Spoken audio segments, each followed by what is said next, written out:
Hey everybody, Ron Bass with another edition of Soar High, Personal Development, your source for inspiration, encouragement, pop culture, maybe.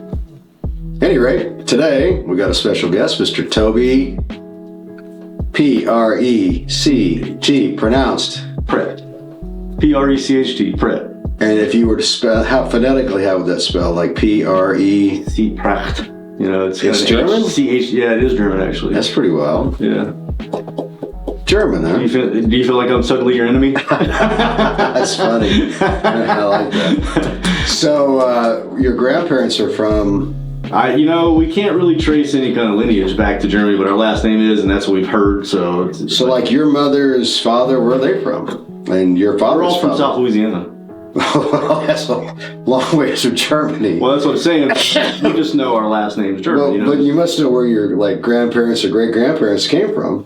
I don't. You don't know. I know my all South Louisiana. Well, that's great. Oh, they're all from Louisiana. Yeah. Great-grandparents from South Louisiana. Like in my case, my grandparents came from Russia and from Poland. Sure. But none of your family came from. They had to come from Europe. Eventually, at some point. Obviously, but nothing to where we heard about. Hey, your great is from Frankfurt. You know what I mean? That's pretty wild. What we did here is last name is German. So yeah, Louisiana, South Louisiana. What do people do in southern Louisiana? It's sportsman's paradise. You hunt, fish, and party.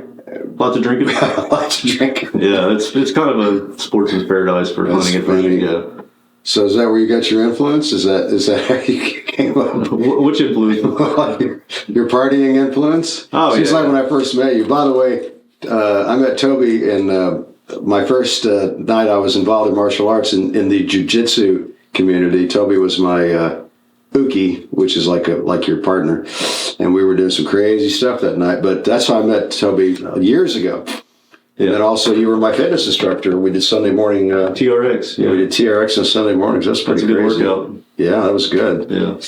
And that was kind of the beginning of my current workout thing, because ever since then I've been going to the gym. It's kind of interesting. You kind of started that with me, and then I met Tony Fuel, and he picked me up at the gym. We started working out together. And, you never know who you're going to influence.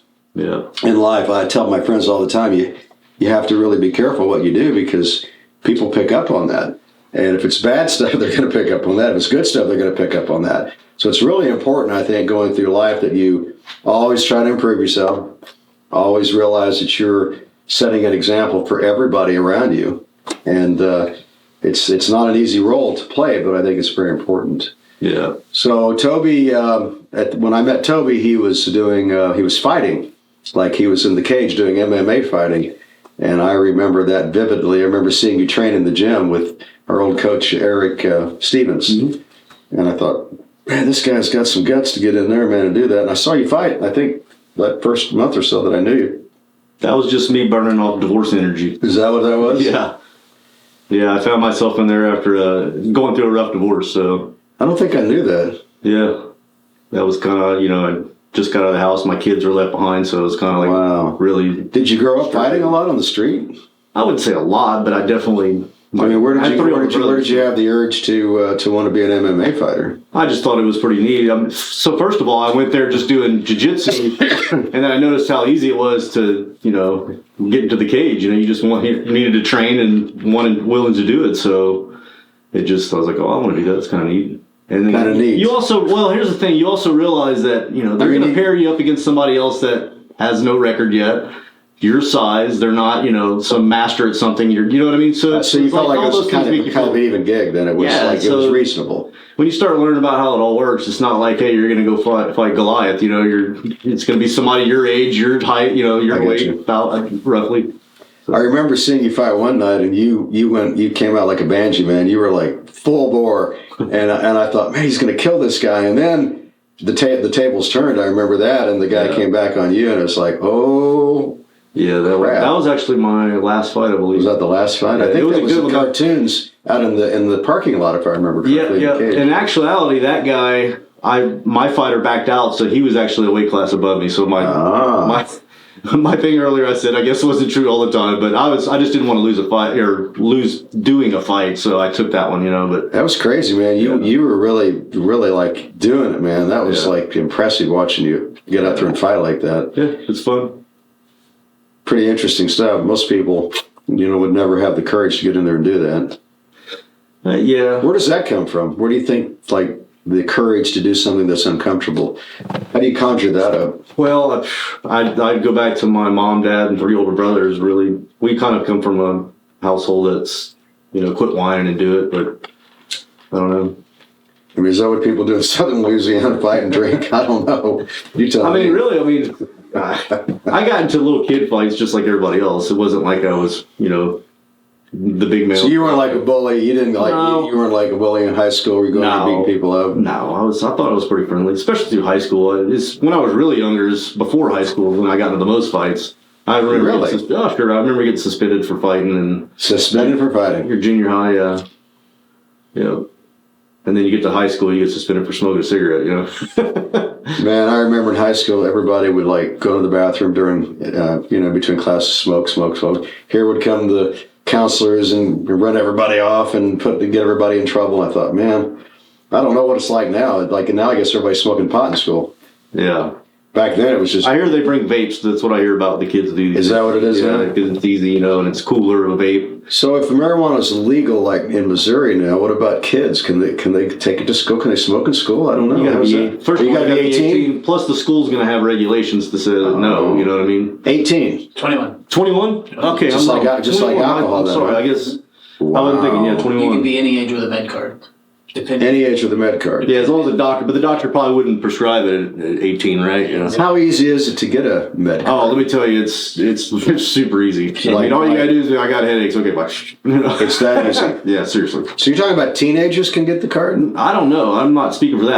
I actually forgot that it wasn't 18, it's 21, but I have no idea. Once you're 21, Mr. I mean, Producer, 21. can kids get the card? They can. It's just a doctor's not going to prescribe something like that to a young kid. Yeah. Well, now wait a minute. Hold that thought. But don't when forget, when I was 13 years old, I was prescribed Valium by a doctor. I went to the doctor by myself. I told this on a podcast one time because I was having anxiety issues. I get on a bus. I go to a doctor downtown Springfield, Missouri. He goes, "Oh yeah, you need this medication." He used to give me. I was hooked on Valium when I was 13. And it took me years and years and years to get off drugs. Yeah, nowadays they're a little more cautious when it comes to a narcotic to just, you know what I mean? Especially To say the least, or years later when I got involved in opiates, I would go to this doctor in Carthage, Missouri, and he eventually got arrested for being the biggest Oh, really? opiate prescription guy in Missouri. There was a lot of those, yeah. He wound up committing suicide. I mean, it was a bad deal, but I remember going in there and here's your prescription.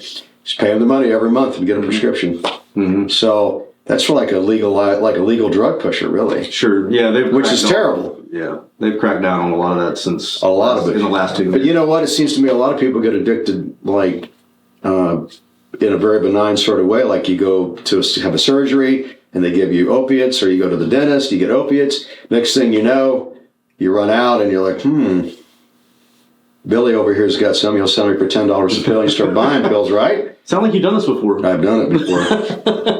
I used to have like several. I think a lot of people have. You know, they're just They won't talk about it. Sure. I mean, they're an honest. It's real. Yeah, it's just a drug that the doctor gives. You know what I mean? I get it. I had open heart surgery from an accident. Like Open heart surgery. I didn't know about that. Yeah, I got shot in the chest. I got Shot? Yeah. How did you get shot? What was that all about? Well, it was just a little disturbance in South Louisiana. Southern Louisiana. Something went wrong, and Wow. the guy put a gun to my head. I was in the car, and when I Put a gun to your head. yeah, he put it to my head. When I tried to drive off, I went like this, and he shot me here. Wow. It went in right here, and it came out of the top of my chest. Holy crap. Now, let me ask you a question. What did that feel like? Well, at first, I didn't even know I was shot. Now, how is that possible? Well, that's for another podcast. I mean, are you in shock? Is that what happens? No, so moments later, I pull up my shirt, and I see a little blood, and then I'm like, oh my God, I'm shot. Oh my God, I'm shot. Yeah, and so I actually didn't feel it come out. I only felt it go in. So And what did it then feel I like going in? Oh my God, it was after I realized I was shot. It was like extreme pain. You know? Extreme pain. Yeah, it was bad.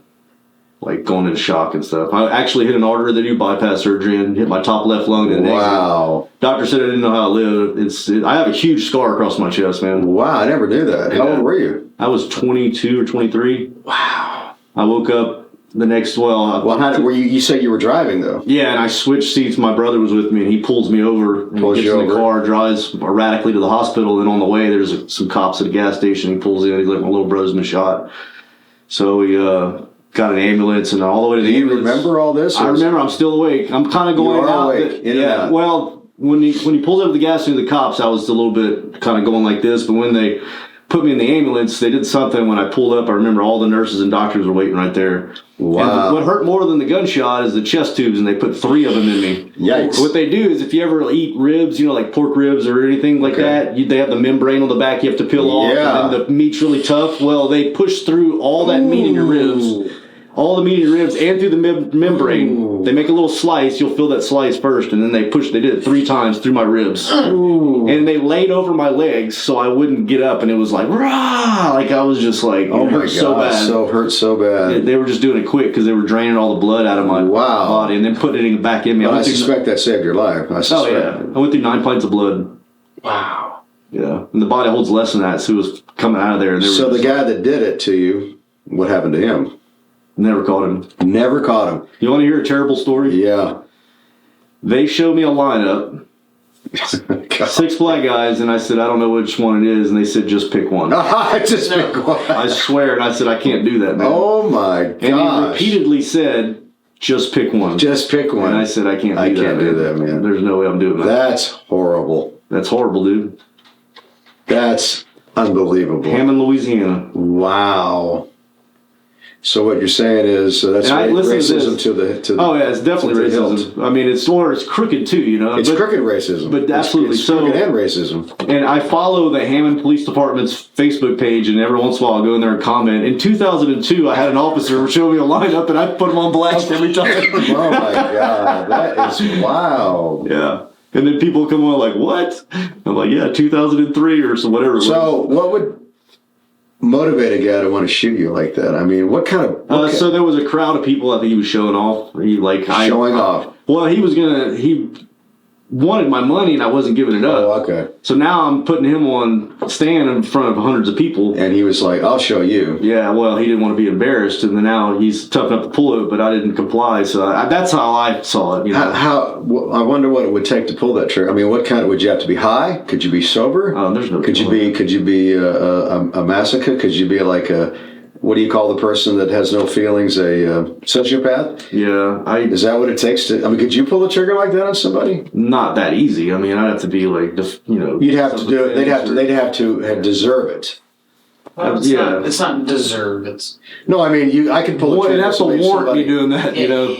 If somebody did something that There's was not wrong going to be one to thing. defend my life, I could do Yeah, it. I mean, if somebody was, That's what I'm we saying. could all do that. If somebody had a Well, I don't kid know. or something I don't like that. think some people have the nerve to pull that trigger, regardless. I think they would die before they pull the trigger. Well, I'm talking about like a scenario where somebody has a hold of your kid. And they're about to. That's different. Okay, well, there's a scenario though. Yeah, there's a scenario there, but I think a lot of people wouldn't have the courage to pull the trigger under any conditions. Sure. It takes some nerve to do that. Yeah. You're going to kill somebody. Well, you should get watch the news. There's plenty of stories where people got the nerve to do it. I get it, but I wonder if those people are sociopathic. Like, No. I don't know. I think a lot, or they're high. There's a lot Or more they're elements to sociopath. Yeah. So you think the average human being can do crazy stuff like that? Sure. I don't buy into that. I think there has to be something chemically wrong, or they have to be high. Oh, you're talking about just randomly. Like, like how do these guys go in like the other day and shoot at the college or shoot at the grocery store and kill them? I mean, where's that at? That's even different. No, that's just like mass murder. This guy was just What about a situation the people? Okay, where let's switch gears. You're doing a podcast now. What's it called? I am Prison Vibes. Prison Vibes, Voices of a Killer. Voices of a Killer. Yep. So tell us what you're doing with this podcast. This Right now is interesting. so I'm collecting audio right now, and I basically reach out to people that are doing long sentences for murder. Murder. The first one I done was a guy that he was high on heroin. He went to rob his neighbor, tied his neighbor up, and ransacked the house with 3 other guys. When they got back downstairs, the neighbor was untied holding a gun. So they ended up shooting the neighbor that he's known all his life, and that he mowed his grass, hadn't known about his dog, a friend neighbor, and shot him. And I got the whole thing on the podcast. Wow. And then he actually goes over and tends to him for a minute, and he's gurgling for blood, and then he hauls ass and goes gets heroin. He does 12 years, but it gets better. At the end of his 12-year bid, he gets into a relationship with a corrections officer. What? They're having sex in a bathroom. What? She's being prosecuted for it. I three-way with her. Put them both on the phone to talk about her charges and their relationship in prison. Holy camole. For real. I'm telling you, I've got some good shit. How do you find these people, and how do they agree to get, and how do you talk to them? How does that work? So you can basically research anybody and you email them or send them money. So what I do is I'll send $10 with a message, and then they'll call me. They'll call you Yeah. collect, they call you... Or they call me collect, yeah. They call you collect. Yeah. Now, I just got hold of a serial killer that's been in jail since '94, and he's killed 3 people, and there's DNA links him to 3 others. Anyway, he calls me, never calls collect. I'm like, you call me collect, and he's like, yeah, I got it. I'm like, okay. Wow. Yeah. And loves to talk about it, wants to talk He about doesn't it. really, like, he was worried. That one was, he's like, oh, what do you want to talk about? What's 'Cause I their don't want to be... motivation for talking with you? Well, you're probably bored as hell, and they want to also Bored? they want to sell their piece. You know what I mean? Oh, they want to sell it. Well, yeah, they want to. People when they commit crimes like that, they want to kind of say, make themselves human to others. It's just our way of communicating. I believe. Okay. So But, so this is what your podcast is going to be all about then going forward, and it's just about murders. so and how do we find your podcast? As soon as I publish it, I'll definitely let you know. I would say that it's going to be on, I don't know if it's under true crime, but it's going to be categorized somewhere in there. That's just going to be called Prison Vibes, but I'll definitely send you a link. Okay, cool. So YouTube, I assume you're going to be on, or what? So no videos, Oh, it's all strictly audio. Yeah. So Spotify and all Yeah, I'm publishing it to all of them. The video is just too much for me, man. I did that with the motivational speaker stuff, and yeah. So speaking of motivational speakers, on a different subject, tell us how you got into that and what the time frame was. So I had anger issues, and I ended up, Does that help you to be a better fighter, by the way? Because I never could. I never think it could turn does. that on when I fight. I think it does kind of actually, because there's a lot of people out there that have these really no issues in their life, and they've never been messed with, but they're tough because they do jiu-jitsu and they learn it and stuff, and they get really good. But I think there's an element when you get higher up that you got to be a little bit, kind of get that mean streak in you. What causes you to be angry? What creates that feeling? Like you said, coming up, you had anger issues. Why? What causes that? There has to be a reason. I think it's gotten worse since I got older. You do? Yeah.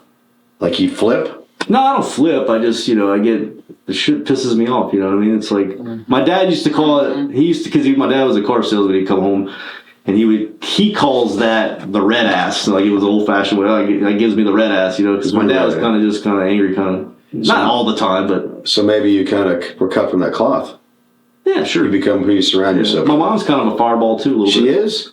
She's not Still? she's super sweet, but she's not violent or anything, but she's. Are your parents both still alive? Absolutely, yeah. Wow. Still together. Is your dad still like that now? Nah, he's all stroked out, man. Stroked. Yeah, stroked out, had heart surgeries. But I got really good parents that just, we weren't like the quiet little kids at home, and did everything perfect. We're kind of rowdy, 4 boys.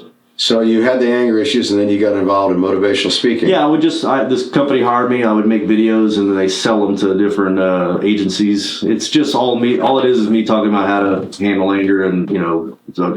How do you handle anger? There's lots of stuff. You got really bad when you're seeing red. There's breathing. There's trying to picture something nice, and then also put little reminders, like you might wear a watch or something upside down. That's your reminder. Like if you ever get mad, you look down at it. There's all kinds of little things. Interesting. Yeah. It's not just about how to control it, but why, just different avenues of taking care of it and all that stuff. I actually haven't done it in a long time, so it's kind of, I'm forgetting a little bit, but. What about just day in and day out feeling frustrated? No, I'm fine. No. I mean, for the audience, for a tip for them to deal with that sort of anger, that kind of disappointment and frustration. Yeah, I would say meditate, but even though I don't do it, I don't know. I do it, I feel like I'm getting older, I get more stressed. You don't feel You feel like you're getting older? You are getting. No, I mean, when I'm getting older, I get more stressed. You don't get stressed as you get older? Well, I've learned through exercise, rest, and martial arts to learn to manage circumstances, to manage adversity, to manage difficulties and stress. And I've learned to manage everything. Now, is it perfect? No, but I'm better at it than I've ever been at it. I've learned if you stay calm, even when you're fighting, you're a whole lot more successful. So I think also like because I fly every week for my job. Yeah. Man, flying makes me. I get home and I'm like stir crazy. Stir crazy. And I go to the gym. I do the 30 minutes or an hour about 3 times a week. But I think a lot of this stems from genetics. I think in my case, I had some. My brother was schizophrenic. My father was an alcoholic. And I wound up with some brain illness issues. I think genetics play a role in just about every kind of personality. And some people hit the lottery, and some people don't. yeah, But regardless, you have to figure out a way to get through life sure. in a way that you can manage these difficulties and go forward to earn your successes. If you don't, you're just going to be screwed up on drugs and alcohol and unhappy and Well, in jail or die early, or you're going to have problems. most of the people that are in there for murder, it's something to do with drugs. But what here's the thing about the drugs. There's a circle here. The reason they're on drugs is because they don't feel good about themselves. So it allows them to forget their feelings. So you get on drugs. And that's why people drink mostly. That's why people drug, because they're not happy with themselves. Sorry, I mean, I'm not trying to be negative. No. I think some of it's also physical, because they tried to have fun and then all of a sudden it's like something strong like fucking heroin, Well, I mean... So that's just a physically addictive. They might not have done it the first time. Yeah, then it becomes a second problem, which is physical addiction. Yeah. So now you got 2 problems. My brother being schizophrenic, chemical imbalance, brain illness, and then he got on drugs. So he was a drug addict, and so it's like 2 problems now. Yeah, that's bad. It's like how he could never get out of it. He died early. You can't get away from it. It's too much. It's compounding 2 mental illnesses. Yeah. So what's the answer? The answer is there is no easy answer. You have to struggle. When I quit smoking, I had to struggle. When I quit taking opiates, I had to struggle. When I went bankrupt in my business, I had to struggle. I could have given up, but I don't know how to give up. I used to cuss out loud. I used to say, I wish I knew how to give up. I can't give up. I don't know how. It's a crazy thing. It's almost like a curse, but to be ambitious, but that's the way it is. That's probably genetic because my mother was super hardworking and dedicated to, so I got a lot of that from her. Any rate, we're kind of going around in circles here, but that's okay. Any closing thoughts? I think our producer's telling us we're just about out of time. Well, by the way, speaking of out of time, the average listening time is like only about a minute on these podcasts. 1 minute? Well, I've seen it as high as 4-minute averages and as low as like 90. As low as like 60, podcast? I've never seen one that. Well, I'm talking about the average listener. Oh, where they tune in and then I've seen those. So the average, I've seen it. It's like really low or pretty decent, but but maybe 10% listen to all of it. It's but a bunch of ADHD people. Yeah, that's got to be it, isn't it? And that's something like I would do. Yeah. I mean, it's really got to catch me. I just don't. I think it's society. I think we're being thrown with so much information constantly. We think now. something else is out there. We got to flip. Yeah, even if it's good for us and we should be watching it and we should be listening and we enjoy it, we still skip around, which is crazy. Yeah. You know what's really good though is to go to a concert because then you're stuck there and you can enjoy the whole concert. Yeah. Then I'm just going to be chasing tail the whole time. I remember that about you. You used to do that all the time I'm single, you know what I mean? Plus, I don't see my kids much, so it's like, not because I want to, by the way. But, yeah, you always had a lot of women chasing you. I remember They don't chase me, I chase them. Is that what it is? Yeah, they don't chase me. Okay. Toby, you're something else, man. I'm glad we got to hang out and visit a little bit. Yeah, any closing thoughts? Man, I don't actually. You don't? I'm going to be cold riding my bike home. That's my closing thoughts. Wow. Well, here's my closing thoughts. Life is short. Enjoy the journey. Don't give up on whatever's important to you. Follow your heart. Keep moving forward. Keep the blinders on. Don't look to the left. Don't look to the right, because when you do, the plow goes crooked. Keep your eyes on the prize. Guys, thanks for listening. So until next time, remember, if you don't give up, the stars, they'll always line up. Stay positive.